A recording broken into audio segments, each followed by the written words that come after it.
Hello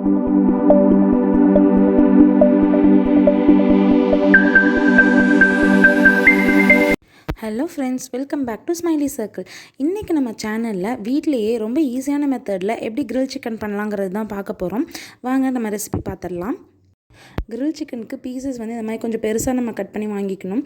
and also அதில் வந்துட்டு நம்ம நல்லா இந்த மாதிரி கீரல் போட்டு விட்டுக்கிட்டோம்னா அதில் மசாலா வந்து நல்லா உள்ளே இறங்கிக்கும். பீசஸ்லாம் நல்லா க்ளீன் பண்ணி எடுத்துக்கலாம். இப்போ ஸ்டெப் 1 நம்ம என்ன பண்ண போகிறோம் அப்படின்னாக்கா, பச்சை மிளகா நல்லா விழுது மாதிரி அரைச்சி எடுத்துருக்கேங்க. அதே போல் இஞ்சி பூண்டு விழுது 1 டீஸ்பூன் உப்பு எடுத்து வச்சுருக்கேன். இது மூணையும் அந்த சிக்கன் பீசஸ்க்குள்ளே நம்ம கீரல் போட்டிருக்கோம் இல்லையா, அதுக்குள்ளார நல்லா நம்ம வந்து ஸ்டஃப் பண்ண மாதிரி வைக்க போகிறோம். நான் வந்து ஒரு 6-7 பச்சை மிளகா கிட்ட எடுத்து இந்த மாதிரி விழுது அரைச்சி வச்சுருக்கேங்க. நீங்கள் உங்களுக்கு காரம் கம்மியாக வேணுங்கிற மாதிரி இருந்துச்சுன்னா இன்னும் கொஞ்சம் கம்மி பண்ணிக்கோங்க. ஆனால் இதுவே கரெக்டாக மீடியமான காரமாக தான் இருந்துச்சு எங்களுக்கு. அடுத்து அந்த இஞ்சி பூண்டு விழுதை வந்து அதே போல் நம்ம உள்ளே ஸ்டஃப் பண்ணிக்க போகிறோம். அதே போல் கடைசியாக நம்ம உப்பையும் வந்து நல்லா மேலே தடவி விட்டுட்டு இதை வந்து ஒரு 1/2 அன் ஹவர் போல் நம்ம வந்து அப்படியே ரெஸ்ட் பண்ணிடலாம்.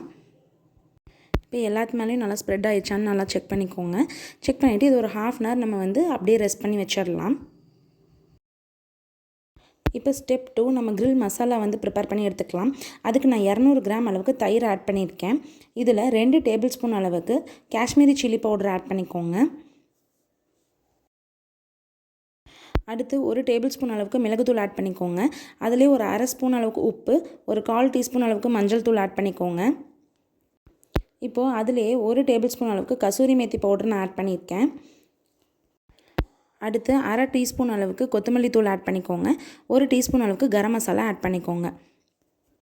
ஃபைனலாக 2 டேபிள் ஸ்பூன் அளவுக்கு ஆயில் ஆட் பண்ணிவிட்டு ஒரு விஸ்கோ இல்லை ஒரு ஸ்பூனோ வச்சு நல்லா அதை கலந்து விட்டுக்கோங்க. அப்போ தான் அது கெட்டியாகாமல் அது வந்து நமக்கு ஒரு ஸ்மூத்தான டெக்ஸ்டர் நமக்கு கிடைக்கும். இதில் கண்டிப்பாக நீங்கள் வந்து தண்ணி ஆட் பண்ணவே கூடாது. சப்போஸ் உங்களுக்கு வந்து கெட்டியாக இருக்கிற மாதிரி இருந்துச்சுன்னா இன்னும் ஒரு டேபிள் ஸ்பூன் ஆயில் வேணால் ஆட் பண்ணிக்கோங்க. தண்ணி வந்து கண்டிப்பாக ஆட் பண்ணக்கூடாது. நான் வந்து ஒரு 1/4 கிலோ அளவுக்கு சிக்கன் பீசஸ் எடுத்திருக்கேன். இப்போ அதுக்கு வந்து இந்த மசாலா வந்து போதுமானதாக இருக்கும். சப்போஸ் நீங்கள் அதிகமாக போடுறீங்க அப்படின்னாக்கா இந்த மசாலாவையும் கொஞ்சம் அதிகப்படுத்திக்கோங்க. இப்போ இந்த 1/2 அன் ஹவரில் அந்த சிக்கன் பீசஸ் வந்து இஞ்சி பூண்டு விழுது பச்சை மிளகா விழுதோடு நல்லா ஊறிடுச்சுங்க. இப்போ நம்ம ப்ரிப்பேர் பண்ணி வச்சுருக்க அந்த கிரில் மசாலாவை அந்த சிக்கன் பீசஸ் மேலே அப்ளை பண்ணி எல்லா பக்கமும் கோட் ஆகிற மாதிரி நல்லா கோட் பண்ணி எடுத்து வச்சுக்கலாம். இதே போல் எல்லா பீசஸ் மேலேயும் நம்ம அப்ளை பண்ணி எடுத்து வச்சுக்கலாம்.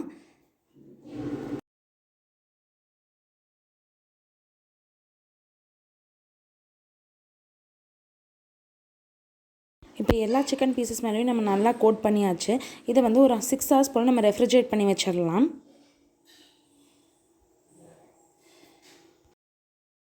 இப்போ 6 ஹவர்ஸுக்கு அப்புறம் இந்த சிக்கன் பீசஸ்லாம் கிரில் பண்ணுறதுக்கு இப்போ ரெடியாக இருக்குது. அதுக்கு முன்னாடி நம்ம மைக்ரோவேனை ஃபஸ்ட்டு ப்ரீ ஹீட் பண்ணிக்கணும். நம்ம ஆன் பண்ணியாச்சு. ஆன் பண்ணிவிட்டு ஒரு 12 மினிட்ஸ் போல் நம்ம ப்ரீ ஹீட் பண்ணிக்கிறோம். இப்போ இந்த சிக்கன் பீசஸ் எல்லாத்தையும் நம்ம கிரில் பண்ணக்கூடிய ராடில் அரேஞ்ச் பண்ணிக்கலாம். இப்போ அந்த ராடை அப்படியே நம்ம உள்ளே வச்சுட்டு நம்ம ஓவனில் கிரில்லுக்கு கொடுத்துருக்க ஆப்ஷன் கிளிக் பண்ணி நான் ஒரு 12 மினிட்ஸ் போல் அதை வந்து குக் பண்ண போகிறேன். நான் வந்து போஷ் கம்பெனி மைக்ரோவேவ் யூஸ் பண்ணியிருக்கேன். அதில் வந்துட்டு மேலேருந்து செகண்ட் ஆப்ஷன் தான் கிரில் ஆப்ஷன்.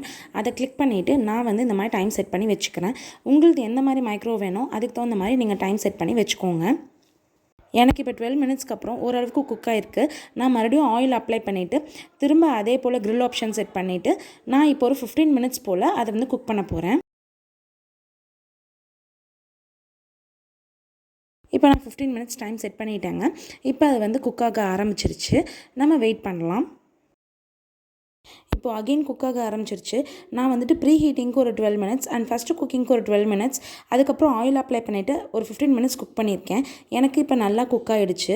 இந்த ஃபைனல் ரிசல்ட்ஸ் பாருங்கள். வீட்டில் ஓவன் இல்லாதவங்க நான் சொன்ன டைமிங்லேயே தோசை தவாவில் கூட நீங்கள் ட்ரை பண்ணி பார்க்கலாம். ஃபைனலி எனக்கு ரொம்ப ஜூஸியாகவும் டேஸ்டியாகவும் இது வந்துச்சு. நீங்களும் உங்கள் வீட்டில் ட்ரை பண்ணி பார்த்துட்டு எப்படி இருந்துச்சுங்கிறத மறக்காமல் கமெண்ட் பாக்ஸில் கமெண்ட் பண்ணுங்கள். இந்த வீடியோ உங்களுக்கு பிடிச்சிருந்தா லைக் பண்ணுங்கள். நம்ம சேனல் இது வரைக்கும் சப்ஸ்கிரைப் பண்ணாதவங்க சப்ஸ்கிரைப் பண்ணிவிட்டு பக்கத்தில் இருக்க பெல் ஐக்கான் கிளிக் பண்ணிடுங்க. தேங்க்யூ.